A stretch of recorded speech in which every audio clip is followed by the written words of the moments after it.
Welcome to the 10th season of the Author's Corner. Each show is jam-packed with interviews, reviews, and so much more for you, the author and the artist. And now, here's our host, author H.D. Campbell.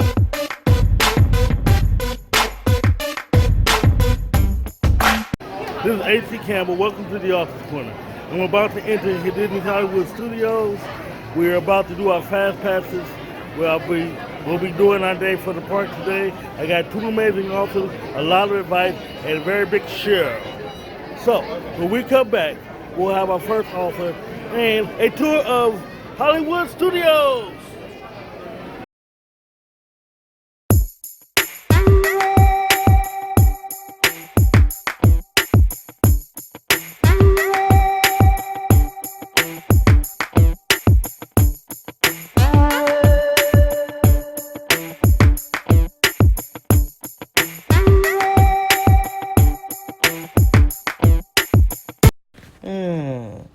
Just who is author H.D. Campbell? He's the multi-gene author who can take you on several trips at once. With H.D. Campbell, you can have a romance, track a killer, or even stop an international incident. For 30 years and still writing, H.D. Campbell will take you on trips you've never been before. Check out the teaser for his next title.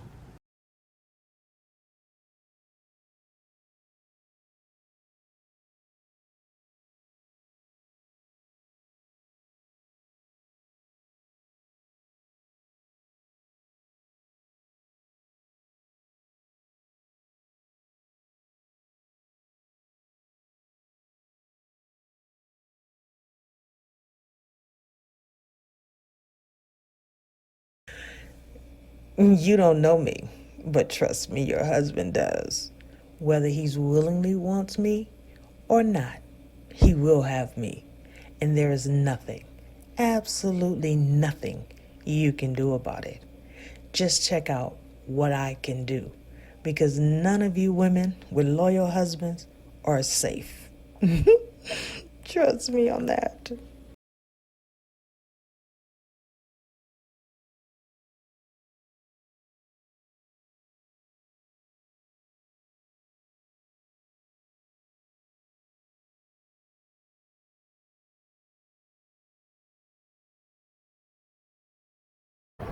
Hi, welcome back to the Author's Corner. Today, I'm a little bit under the weather, so I'll be doing both of our shows from an electric scooter. I'm going to have a bad night. We won't go into it, but I really want to show you guys a lot of cool things today, as we are. We're going to show you everything from the Tower of Terror to, if we can make it, to the Toy Story Land. Definitely want to go to Toy Story Land. But first, why don't we go to our first author while we try to find a wheelchair? Yeah, well, first of all, thank you for having me on. I so appreciate it. It has been an awesome journey, ups and downs and just dealing with life itself. But, I love the word that you use, resurgent, and that's really what it's been. Life isn't always pleasant.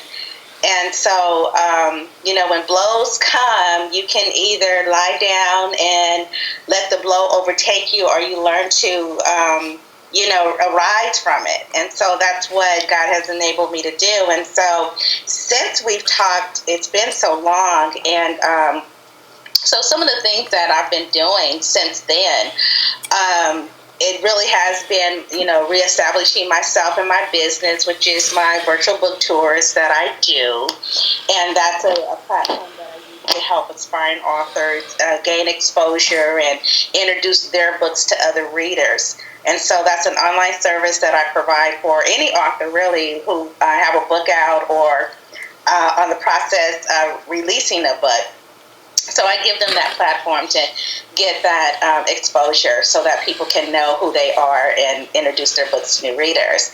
And so in addition to that, my coaching, my one-on-one coaching business has just really been a tremendous blessing to aspiring authors. And so a lot of my clients that I have are referrals from other clients that I have worked with. And I have such a passion and desire to help other authors write, publish, and market their books the right way, and provide them with coaching opportunities so that they can learn how to write their books, and I can introduce them to my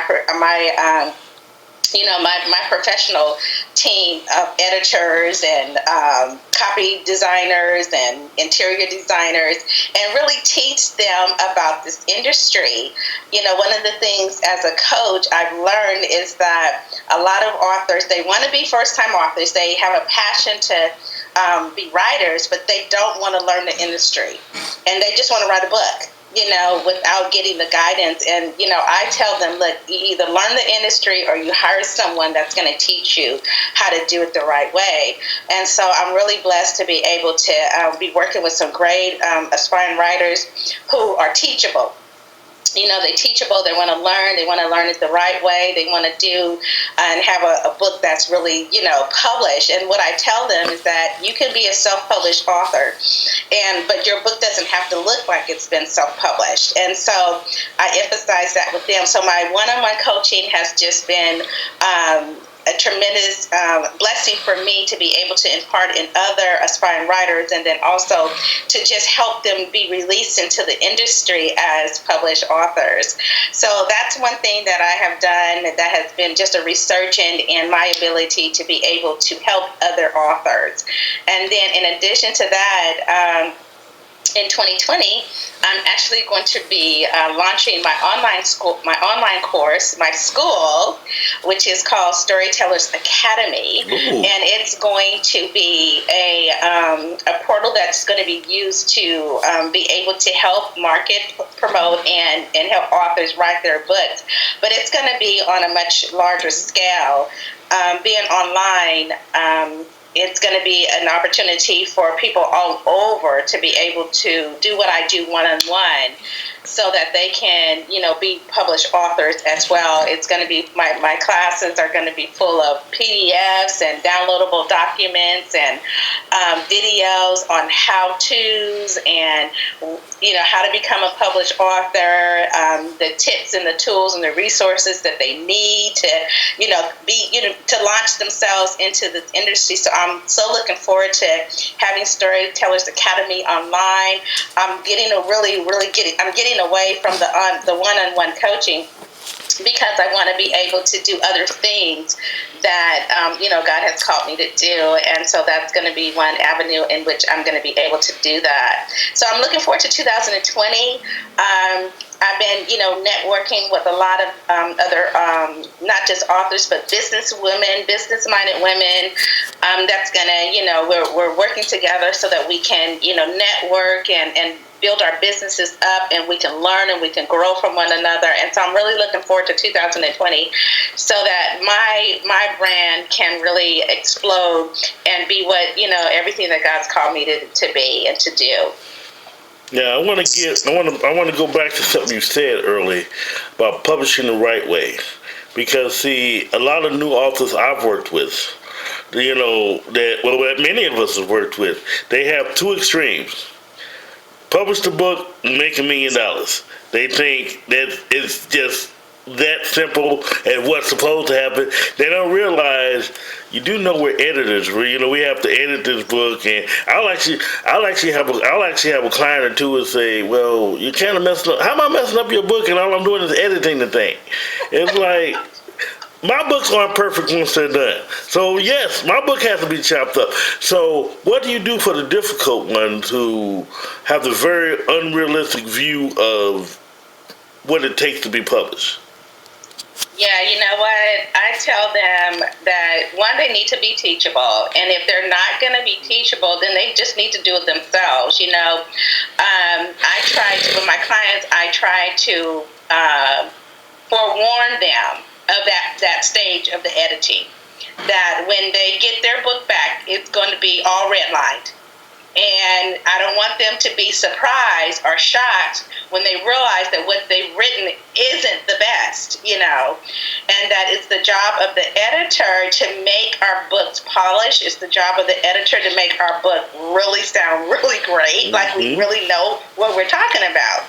And so, with somebody that just thinks that it's just, pooping out a book, popping out a book and they're going to become a millionaire. It's just not like that, and that's unrealistic, And so one of the, when I first started coaching, I asked them, what are your goals? What is it? Why do you want to be an author? And so is it just to make money? Because, there'll be seasons and times where you won't make it, because you always have to be out there promoting yourself, going to venues, going to conferences. You always have to present yourself out there with your product.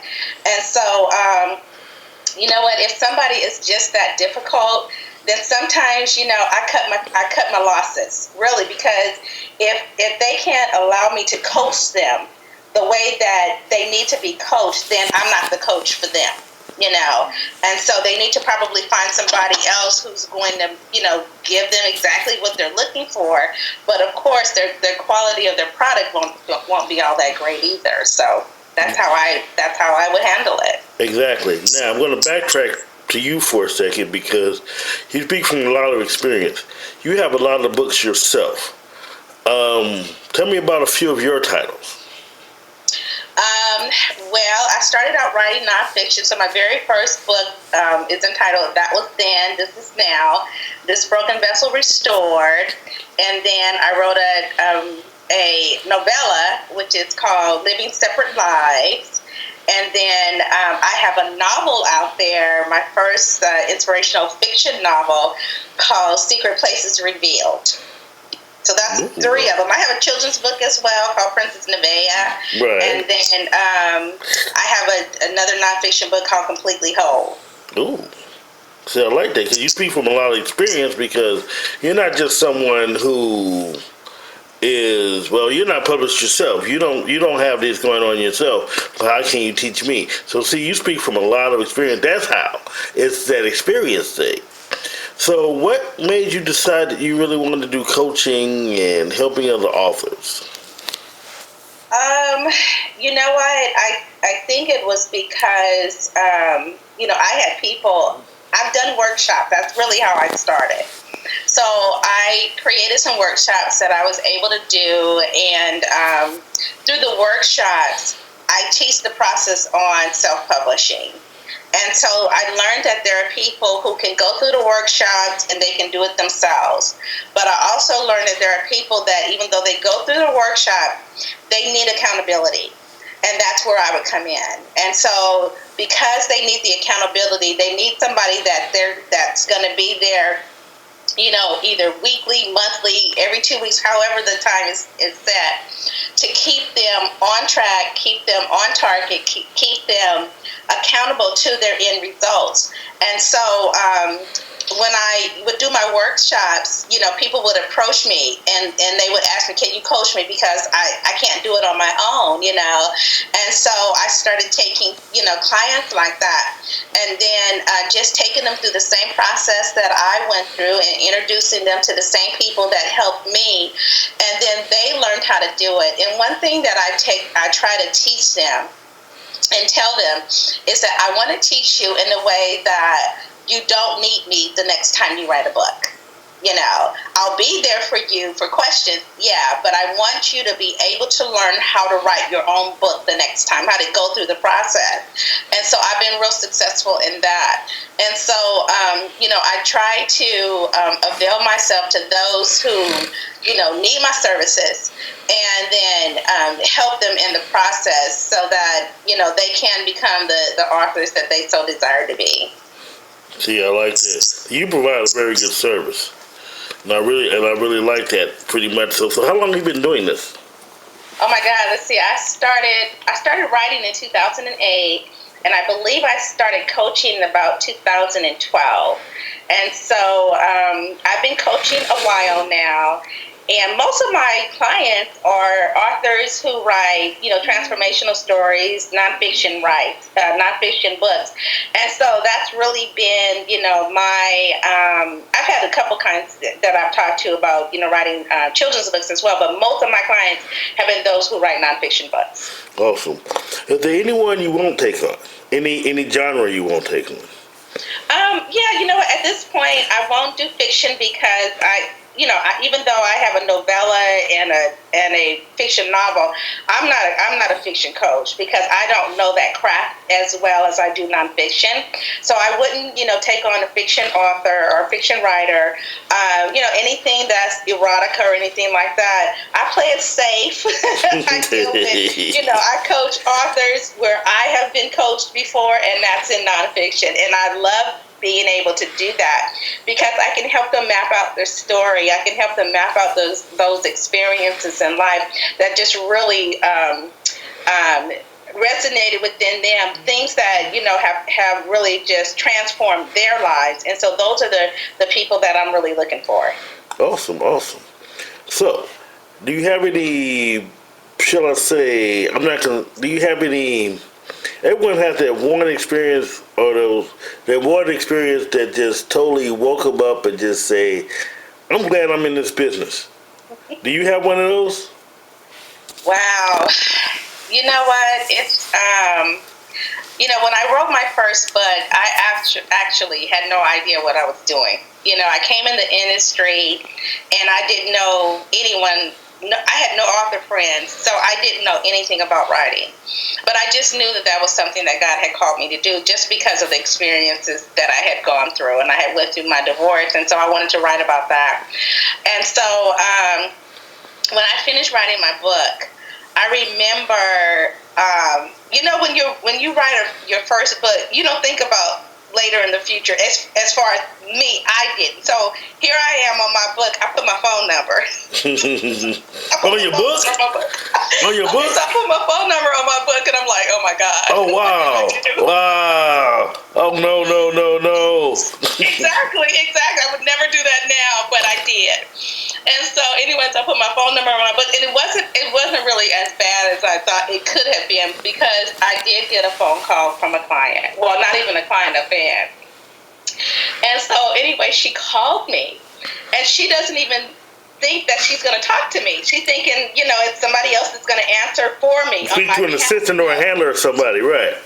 Yes, so she called, and so she says, I'd like to leave a message for the author, Paulette Harper. I said, well, this is her. And she was like, what? And so it was so surprising. It was such a blessing because as she's telling me about my story and how it resonated with her, I was able to really pray with her and just really give her some insight as to where she was in her own walk, And so that really was an experience for me because I'm like, oh my God, I really touched someone. And I would hear the readers, and they would email me and tell me about my story and how it had really helped them. But I think, and that was like the very beginning, in my journey. But I think what really, it took such a twist in my publishing industry, in my journey, was when I wrote my fiction novel.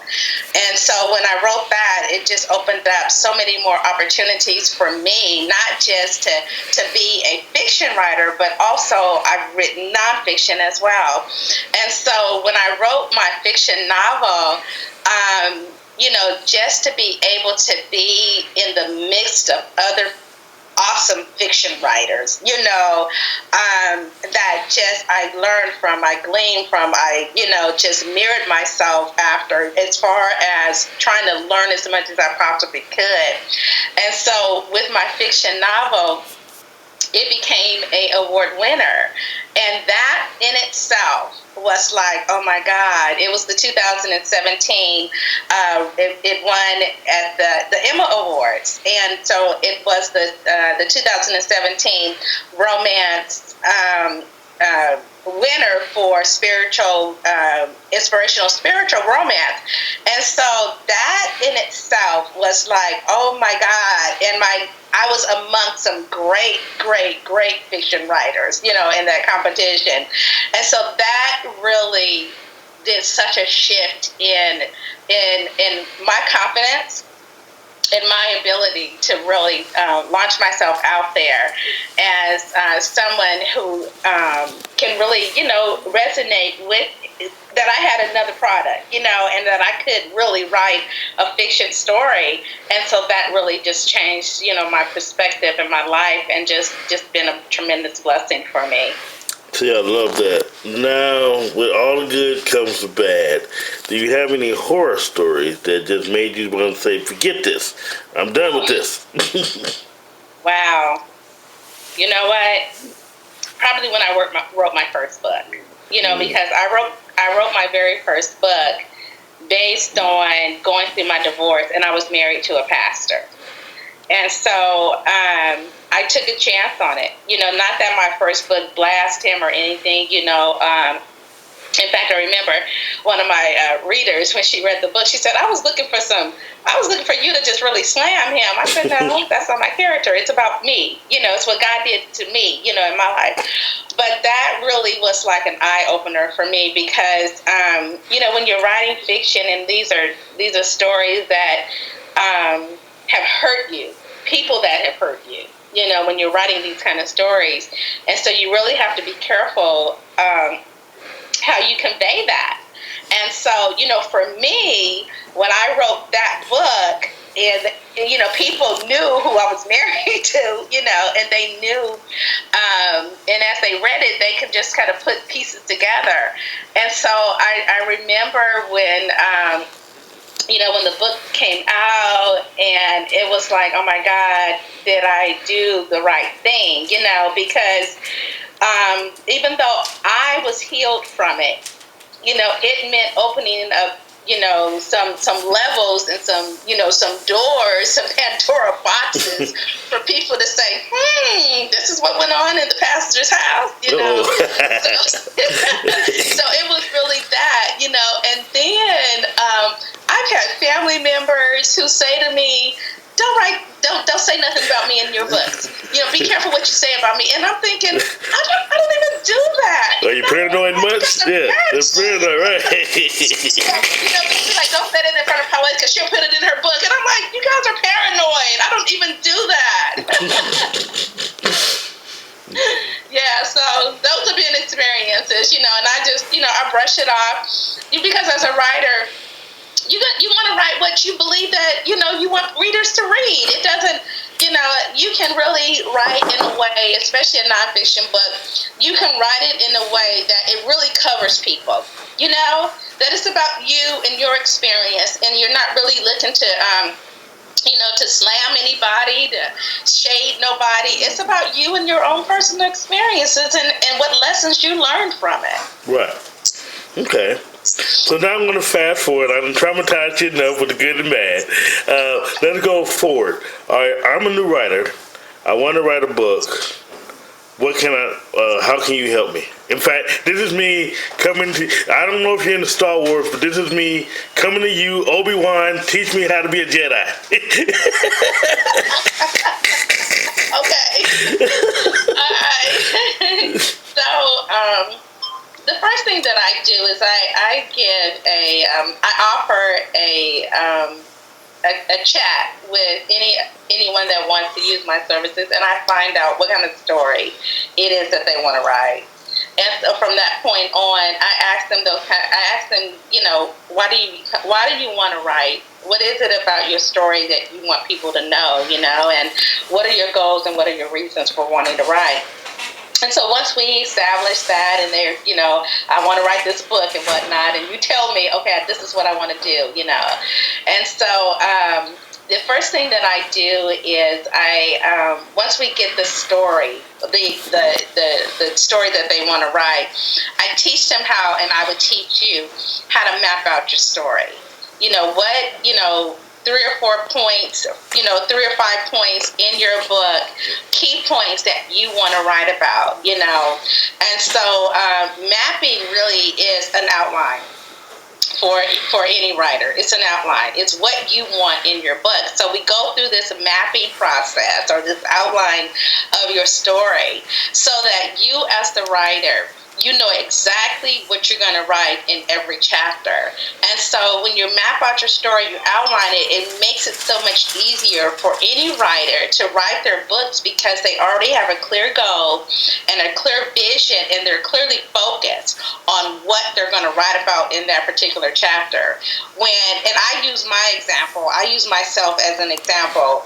When I write nonfiction books, I write what chapter title it's going to be, and then the content of that chapter is based on that title, and that's how I move in my story, and that's how I've been writing my my nonfiction stories. And so this is what I would tell you about how to map out your story, the things to write, look for something in your story and in your experiences that really took you to that low point in life.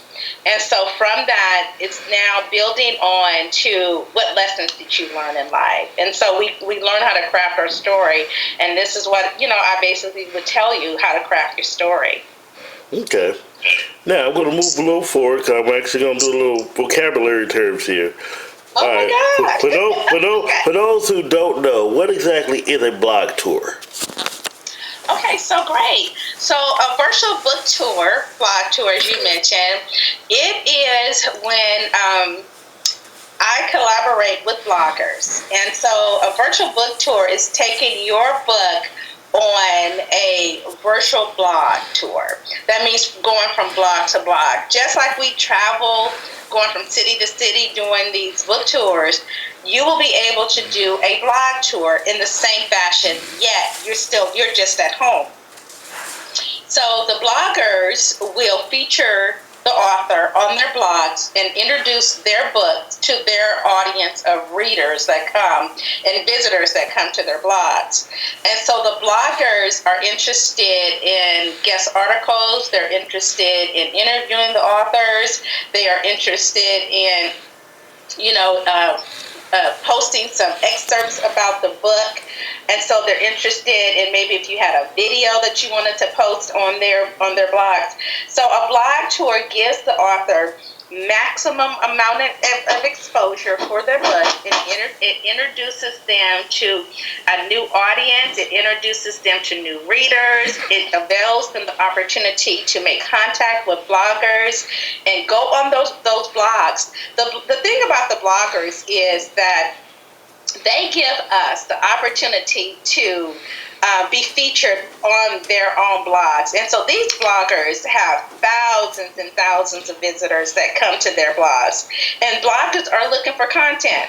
And so what I do when I organize a virtual book tour, I provide them that content. And so they, in turn, will convey to me, okay, I want this particular author to do an interview. And so they will send me the questions that they want the author to, write out their answers to. And so I create this media kit so the bloggers can post this media kit. And so as the author, I give you the links. Say for instance, you did a 2-week book tour, and so I gave you, the schedule. And so every day that someone is hosting you, you go to their blog and you see your beautiful picture, you see your book, you see your interview, you see your excerpts, you see your book. So you see all this content about you, and then you're able to share it. You'll share it, on your social media outlets, Facebook, Instagram, Twitter, wherever you share content, you'll be able to, it's shareable. And so this gives the author an opportunity to get exposure. And so one of the things that when someone hires me to do a virtual book tour for them, I ask them, what are your goals for it?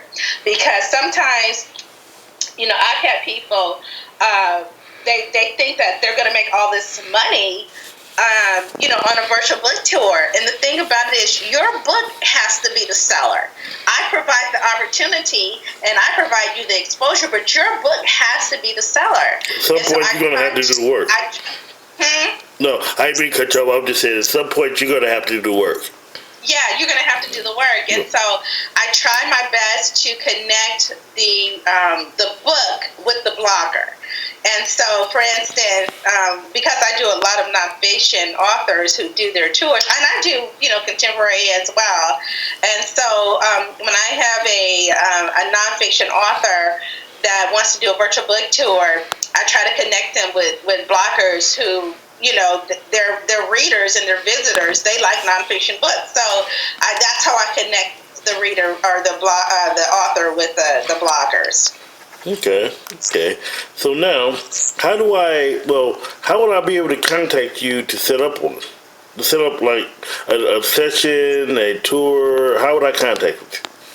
Well, for a virtual book tour, you can actually go to my website, which is wnlbooktours.com. And then to set up a chat with me to possibly hire me to coach you, you can connect with me on Facebook. You can email me at pharperjohnson@gmail.com. And if you connect with me on Facebook, I am author Paulette Harper or Pastor Paulette on Facebook. I'm on Twitter. I'm on IG. So people can connect with me in in most of those ways, and then we can set up a time in which I can provide you a link to set up a chat with me. All right, cool. Hold on. My next question. Authors, anyone in business, in any type of business, including authors, don't really understand there are sometimes you're going to have to invest into what you do. Meaning, everything is not free. What do you now? And actually, your prices are very inexpensive, which is very cool. But But what happens when you get the one or two who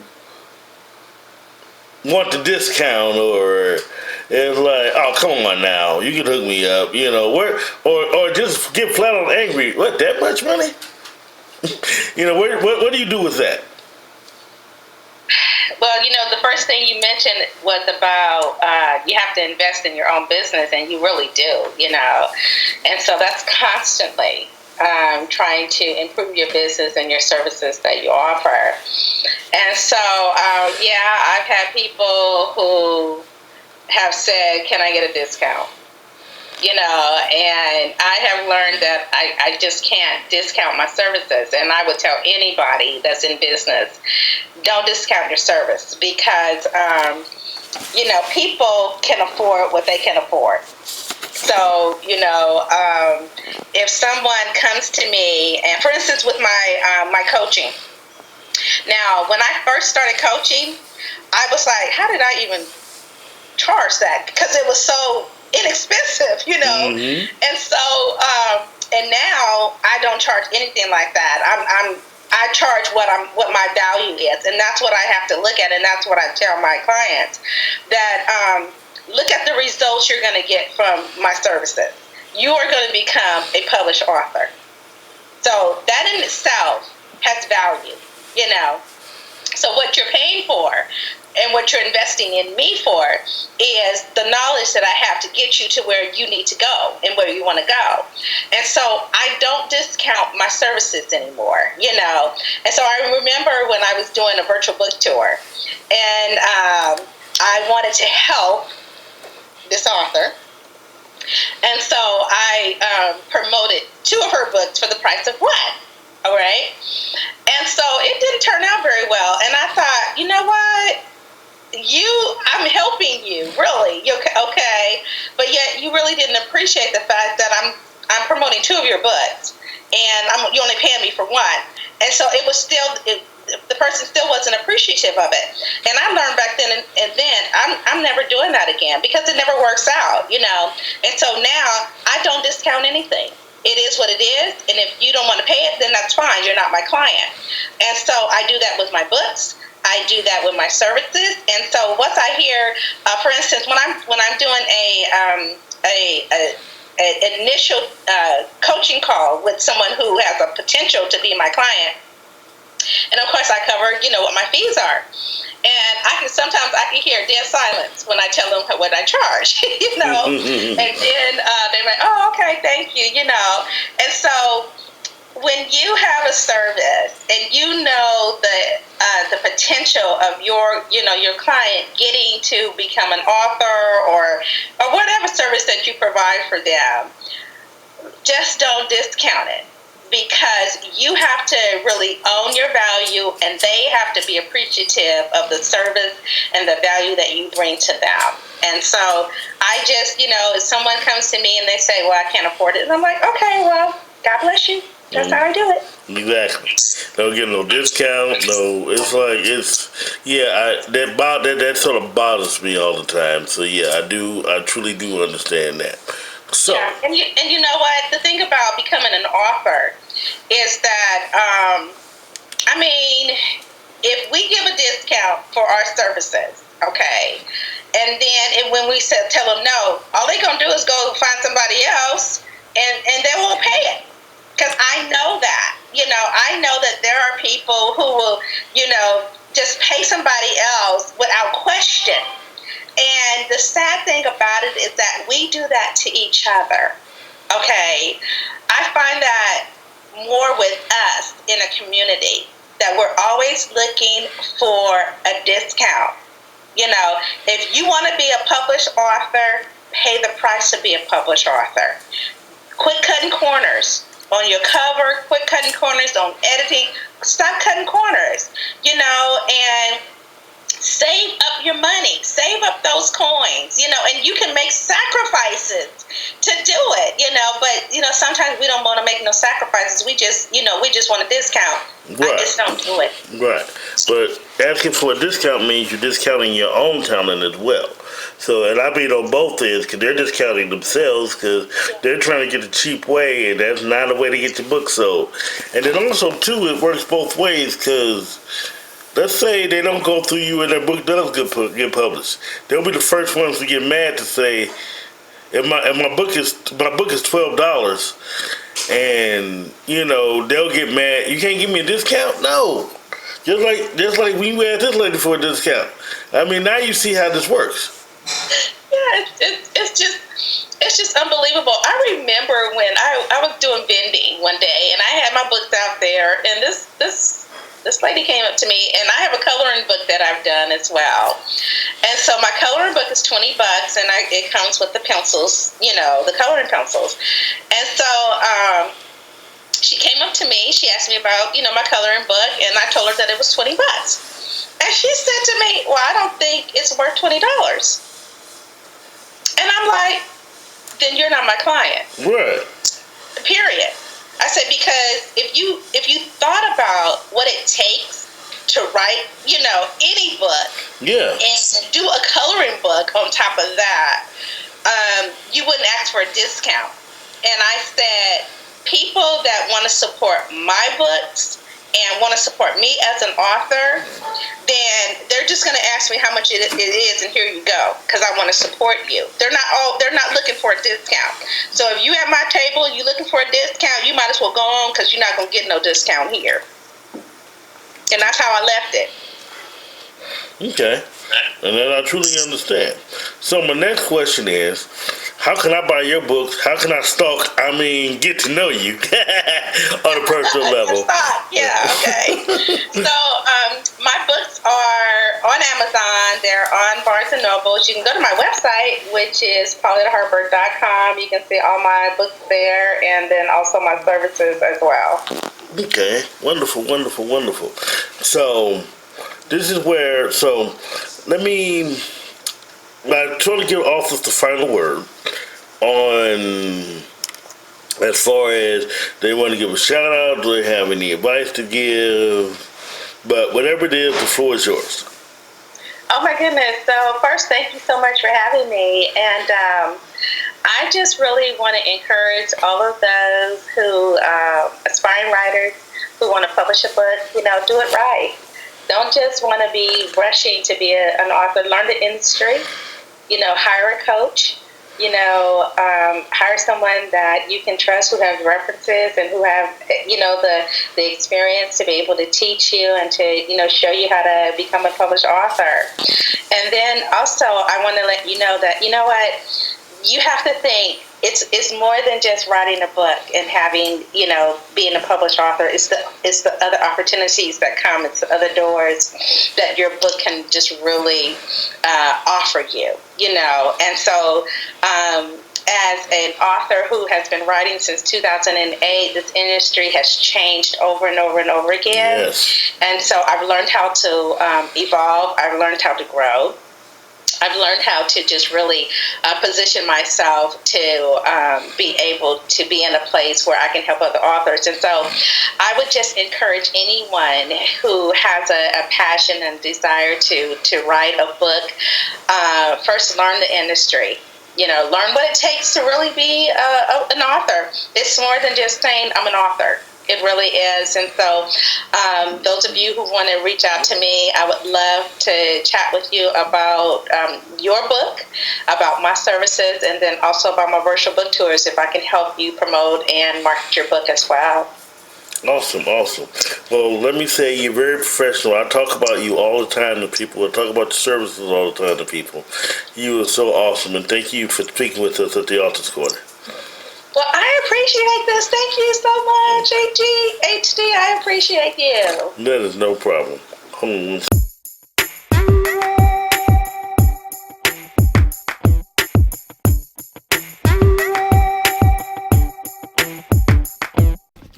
Have you seen The Author's Corner with HD Campbell?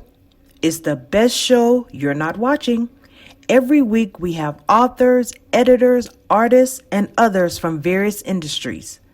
There are 3 ways to watch Author's Corner, primarily on our YouTube channel, HD Television, on our HD Television Facebook page, and on our media page at www.hdcampbellmedia.com. It's the Author's Corner with HD Campbell. Check it out weekly.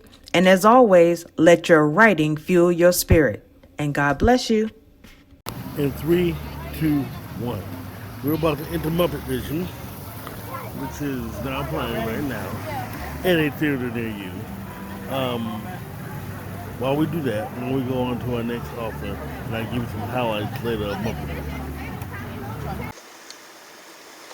Well, the part of the reason why I kind of had to take a step back is because, number one, when my mom passed away back in 2015, it took a financial toll on me as well as an emotional toll. So I just kept moving,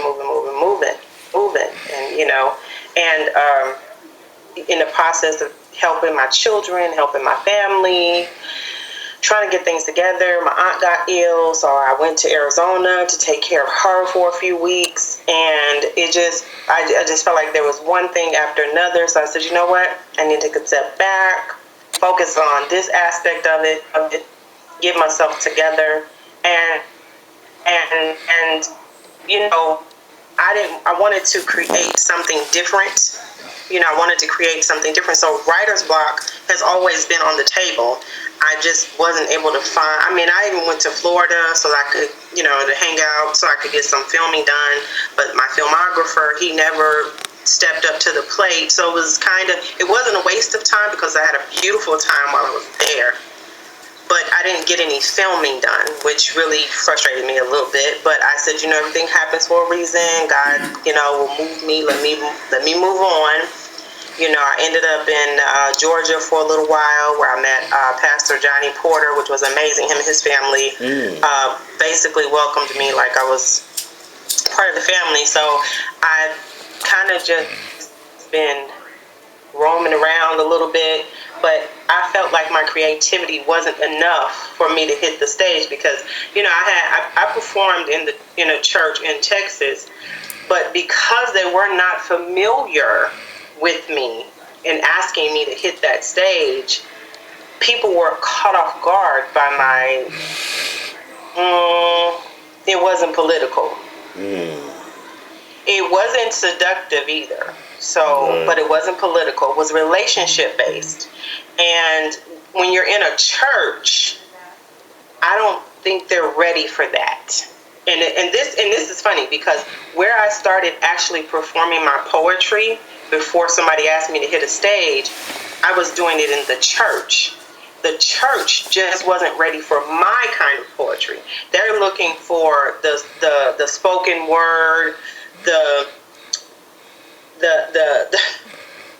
you know, with all the soliloquies and you know, things like that. And I'm just like, I'm not the right one for that. Like, you got to know who I am before you ask me to perform. And then some people, because they like me or because they hear me speak powerful words, they think that my poetry is going to be that type of poetry. I talk about relationships, which is someone y'all really need because y'all ain't got it together. Right. So, actually, the church is one of the biggest places for relationship issues. So.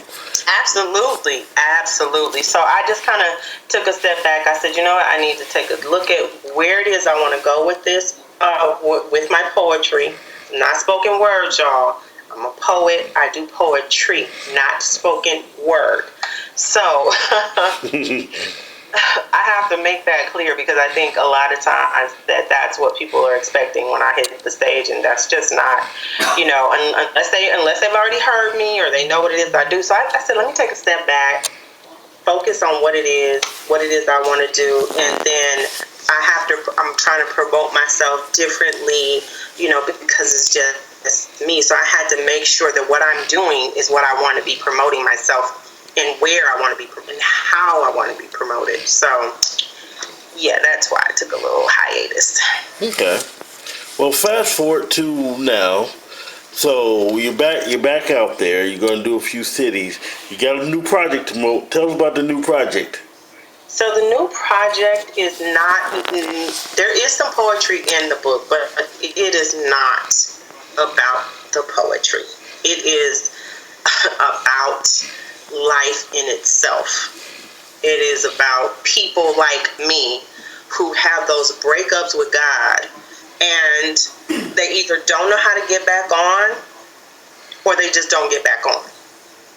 So you have two options. The title of the book is Why I Broke Up with God. And it took me a long time to understand that I need a solid, good, great, amazing relationship with my Father, with my God, in order for me to have a good, great relationship with a human being at the end of the day. And so I talk about that a lot, but we've all had those moments where we said, you know what, I'm not doing this with you, Jesus, no more. I don't want to do it. I'm good. And then God is over here like, yeah, you'll be back. I ain't tripping. Don't worry about it. I'm going to let you go and do your thing. Like any parent, like, okay, go on and do it your way. You'll be back.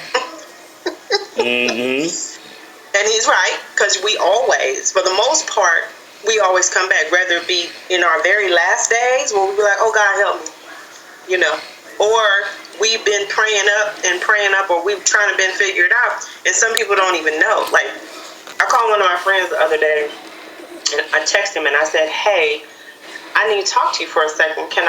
When you get a minute, just call me. So he called me, and I said, I have a question. I said, did anybody ever teach you in your household, because we already talk, a lot of us were taught to go to church, pray, follow the 10 Commandments, blah, blah, blah. Did anybody ever teach you how to have a relationship with God? Did anybody ever tell you how to have a relationship with a human being? And I'm not just talking about man, woman, because you don't always get the details on that either. And he said, no. I said, exactly. As a child, that should be one of the first things you learn, is how to have a relationship with God. How can you have a relationship with somebody else that you can see when you can't have a relationship with somebody you can't see? True, right. And this is the highest power that we have. See, this person on earth, they're subject to walk out on you at any given time. But God ain't never gonna leave you. Mm-hmm. Now, if you walk away from him, that's on you. Oh, yeah. End of the day. But the one thing that we're not taught, because like I said, we're taught to pray. We're not always taught how to pray. We're taught to talk to God. We're not always taught what to say to God. When you're a child, we're not taught to have how to have even good relationships. So this, and then it goes into your adulthood. Communication is bad, especially amongst Black people. We don't know how to communicate with each other well, effectively. Mm-hmm. So this book, I wanted to point out how so many of us break up with God. And it's in that one little saying, you know, I want to cheat on my wife, Jesus, so I'm going to need you to look away for a minute. And there's the breakup. You know, pastors have breakups. Mm-hmm. The people in the church have, and it's the small little break. You know those breakups where we break up, we get back together, we break up, we get back together. Right. Exactly. It's that until you make up your mind and say, you know what? I don't want to break up no more. We're never breaking up again. And one day, about a year or so ago, probably longer, I told God, I said, oh, we're never breaking up. Never. I'm never leaving you, ever. Because I already know you're not going to leave me, but I'm never leaving you. And I said, whew, that's powerful. I remember my mom saying, I don't want nothing to do with God. I'm like, what's going on, Mom? Why? You can't say stuff like that. Now, I'm reprimanding her, and this is my mom. I'm reprimanding her about saying stuff. You can't say stuff like that. Why not? I said, because your relationship with God and what you're going through right now is not God's fault. That's your fault. But you can't be saying stuff like that out of your mouth. You know. My kid called me. All of my kids have had that breakup moment, but my son particularly. Right. He went to the military. He called me and he said, Mom, why should I believe in this Bible? I said, whoa. What we got? what we doing? You are in the military. You can't have that kind of breakup with God while you on that battlefield, because you need him more now than ever. You know, we got number 45 in office, and he's an idiot. Yes. So you need to have all the faith you can. Right. So God had to talk to, you know, the Holy Spirit was like, calm down. He's already over 12. You've taught him a lot. Bring it down. I got you. You ain't got to worry about it. He's just going through something right now. And so about a month later, my son called me and he was like, Mom, I need you to send me some scriptures and, you know, this and this and that. And he was back on track. And I didn't have to do a bunch of lecturing to him, but he had that small moment of breakup with God because he didn't know what to do. He's in the world, so he's trying to figure it out. He just turned 21 in May.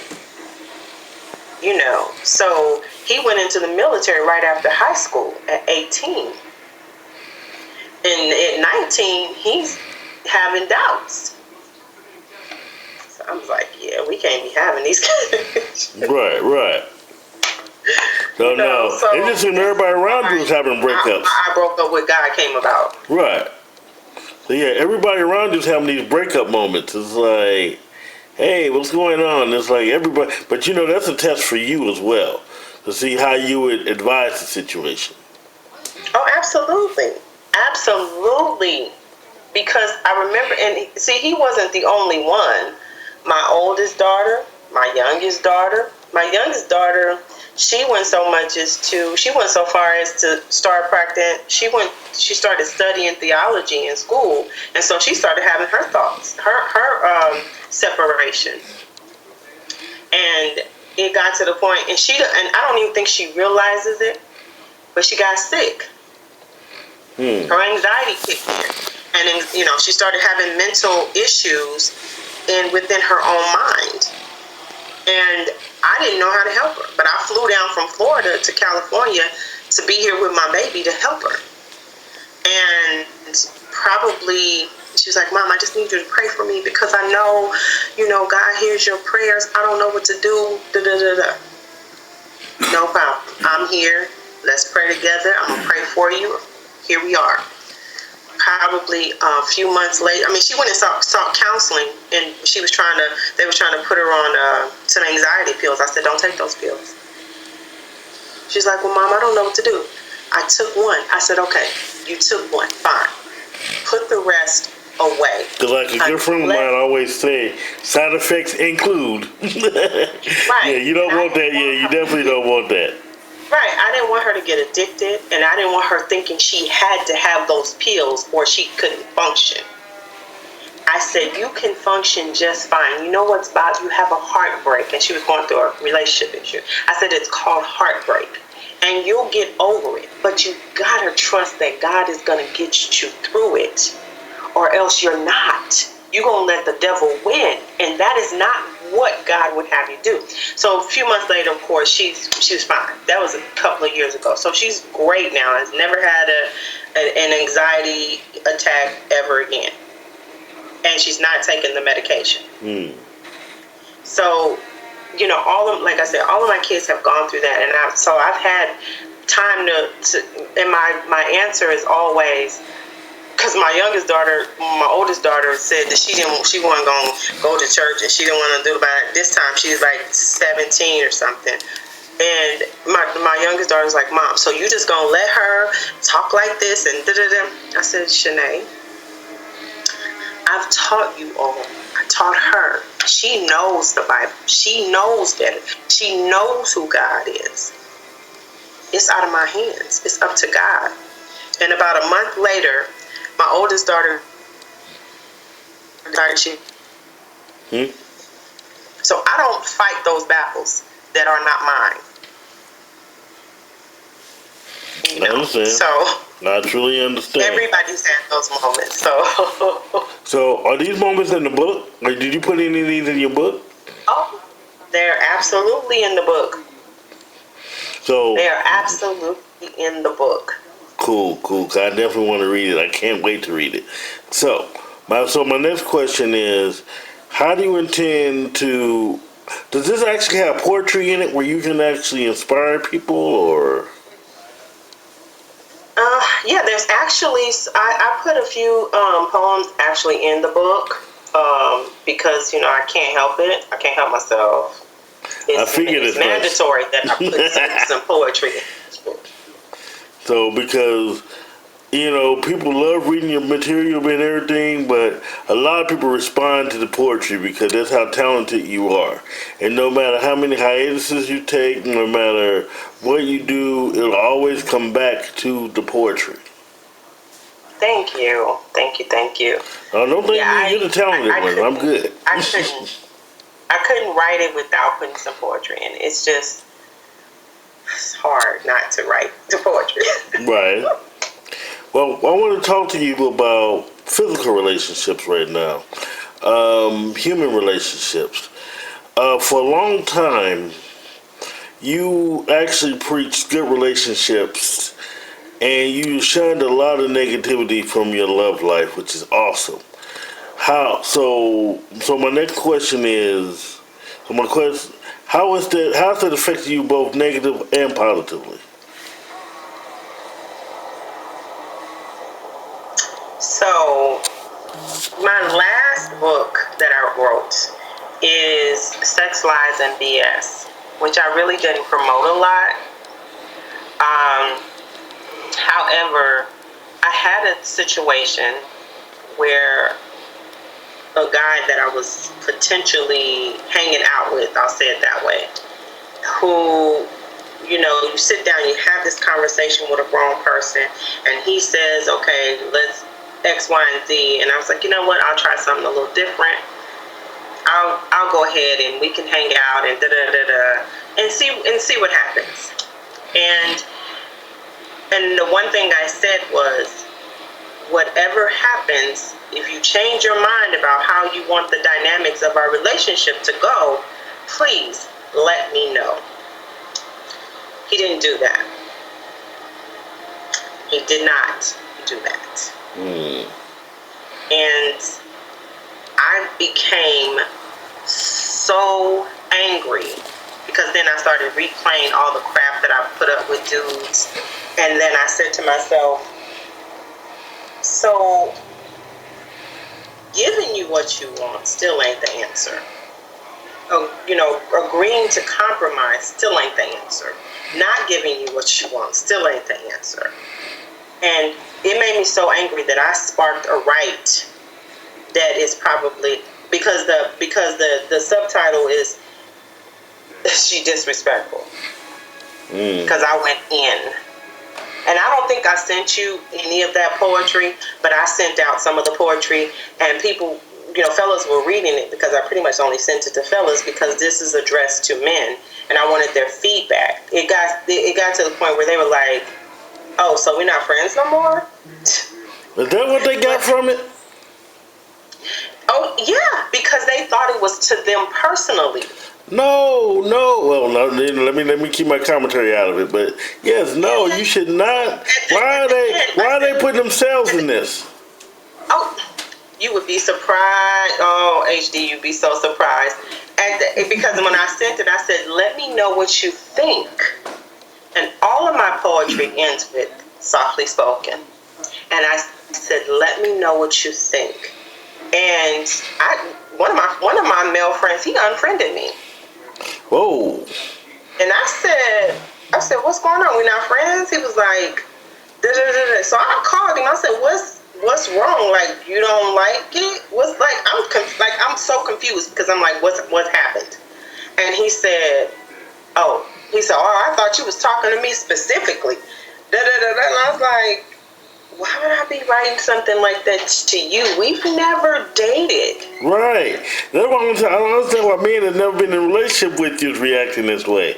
That's the whole confusing thing. Absolutely. People that have never even dated are responding to this in a way like, what did I do? And then somebody was like, "Do we need to talk? Should I call you? Can I call you? Can we meet up?" So the guy that sparked the right wanted to meet up and talk about it. And so I sat and I really didn't want to talk to him, but I sat and talked to him anyway.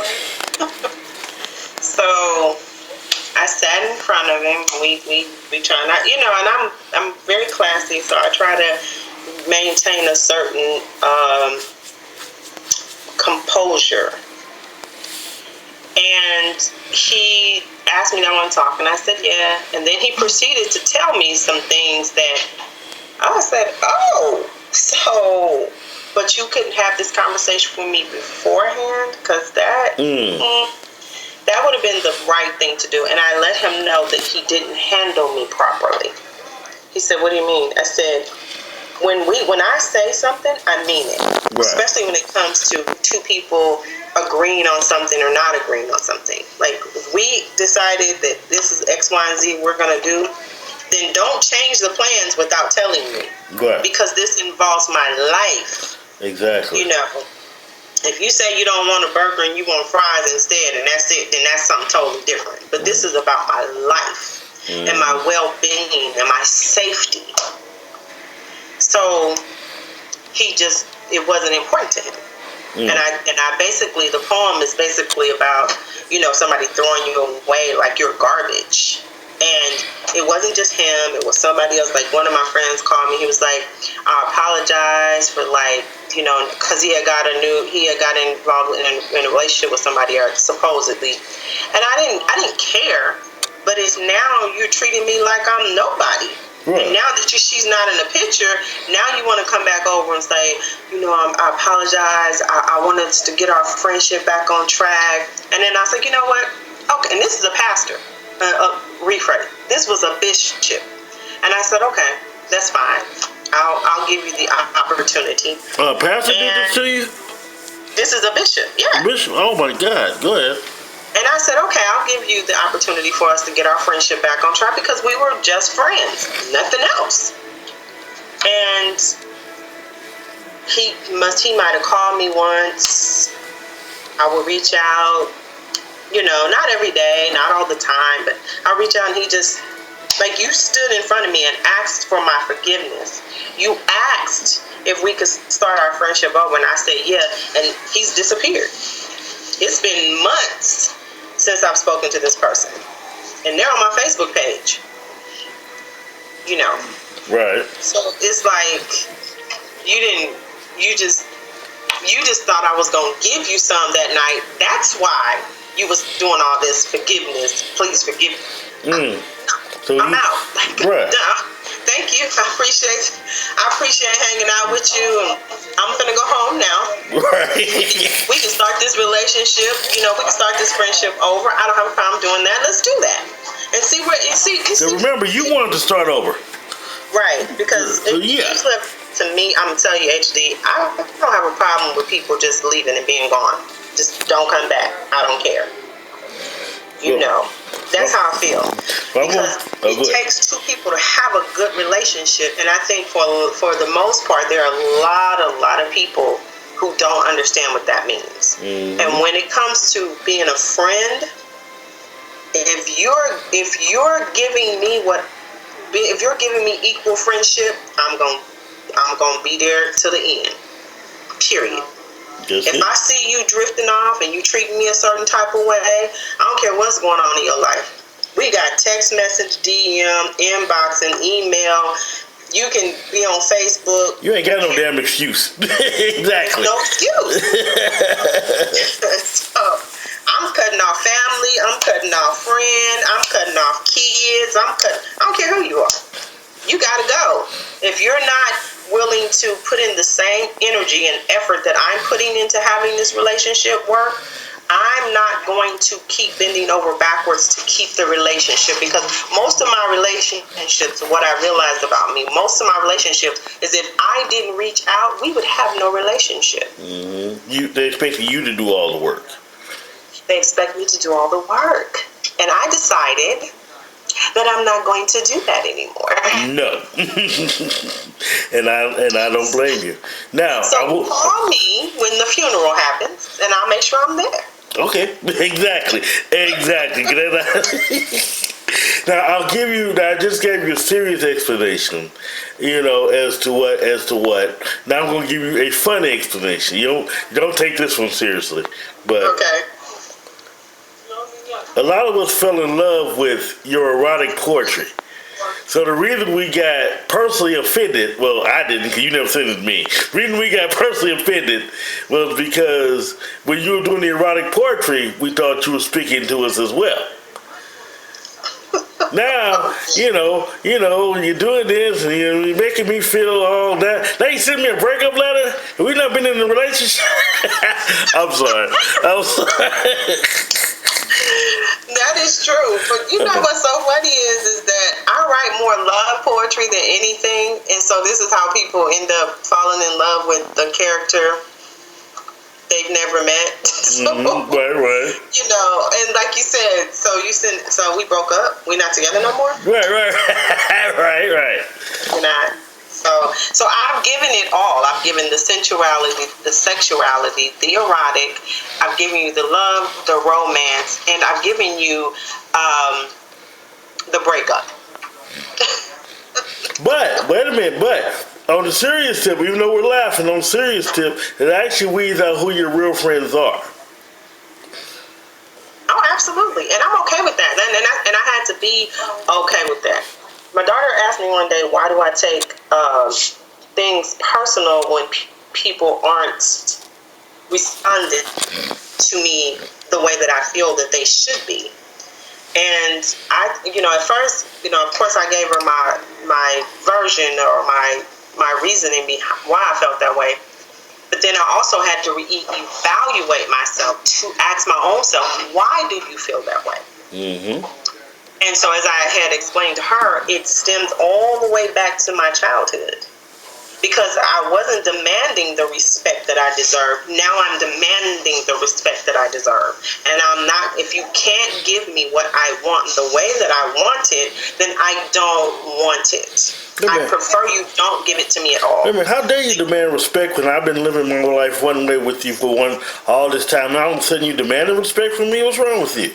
Right, exactly. Because I've always been Oh, she'll still be there when we come around. Just let her cool off for a while. She's fine. We can just do whatever we want to her, and she'll always be there no matter what. Mm-hmm. But these other people, we're going to put in a whole bunch of effort for. We're going to jump through hoops. We're going to give them everything they ask for so they don't walk away from us. Mm-hmm. When you should be a person that's there with you, that's riding with you no matter what. And that's not the case. Right. So I was like, yeah, we gonna change this. I'm gonna show y'all. Let's see. so give me a preview of the new improved Kottyn. Now, I've seen it, but what about the fans? Give me this new improved Kottyn. What's different about it? So I became ordained this year. Congratulations. Thank you. And so I started focusing more on the spiritual aspect of it. So I definitely talk to people about letting your spirit guide you and not letting your flesh take over your life. Don't let your flesh guide you in places you ain't supposed to be. In other words, like all this time, pretty much the decisions that you've made have been about just the flesh. You haven't made most of your decisions that you make, they're not about the spirit. So that's one aspect of me that I've definitely improved on, is my spiritual connection, my spiritual relationship with God, And the other part of it is that I am giving a little more of the not so pretty side to relationships, because my biggest support base are men. No matter what I do, no matter when I come on, no matter what I post, my male supporters are there 100%. Exactly. They're not playing. Exactly, yes they should. And but my female supporters, they iffy. They in and out based on whether or not it has, if I'm male bashing, they'll show up for that. Right. But if I'm talking about loving a man, if I'm talking about, the sensual side of who I am as a woman and being with a man or treating a man a certain type of way, or, trying to understand him more, because, 10 reasons why I stopped dating black women was to understand why some men don't want to be with black women. And the first thing that the black woman says is, before reading the book, she says, oh, that's just an excuse. Another excuse that we're giving black men not to be da-da-da-da. Like, girl, see, this is why I wrote the book. You're one of the reasons why black men don't want to date black women, because of that attitude right there. You're also one of the reasons why I won't have a bunch of female friends around me, because you're too busy talking instead of listening. You're too busy judging instead of listening, instead of opening up your mind enough to say, you know what? Some of these black men do have valid reasons, because black women are overly boisterous at times that they don't need to be overly boisterous. Sometimes it's okay for you to be quiet and let the man handle what he needs to handle at the end of the day. Mm-hmm. It's okay that he don't want to be with you. You need to learn how to accept it and move on. I don't care if he did cheat. Sometimes we have to be grown up, because there's a lot of women out there who then got off, or they got pouty, or they didn't get their way, and some man is dead behind it. See? And so nobody has time for that. I don't want to do it. So I don't have a lot of female supporters partially for that reason, because I'm not going to agree with you. Like, I don't agree with them only having black girls rock. I don't agree with that. Mm-hmm. And I'm not going to. It's great. Black girls do rock. But what about black boys? That's true. They're the ones that the police are killing the most. So what about black boys? Mm-hmm. I'm glad you got a big handle on that. We don't care about them. Right, exactly. Yeah, that's one. Yeah, I'm glad you have a huge handle on that. Well, how do you feel about that as a whole?